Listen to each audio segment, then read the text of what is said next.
মাহে রমজান মুমিনদের আত্মগঠন ও বার্ষিক প্রশিক্ষণ বিপ্লবের সেরা মাস, ইসলাম ধর্মের সবচেয়ে পবিত্র মাস।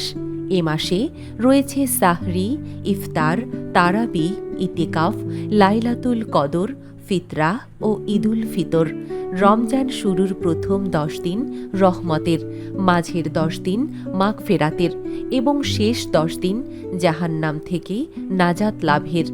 এই মাসের লাইলাতুল কদরেই নাজিল হয়েছে কোরআন, সংঘটিত হয়েছে ইসলামের প্রথম যুদ্ধ বদর ও বিজয় হয়েছে পবিত্র মক্কার। কাজেই রমজান আত্মগঠন ও বিজয়ের মাস।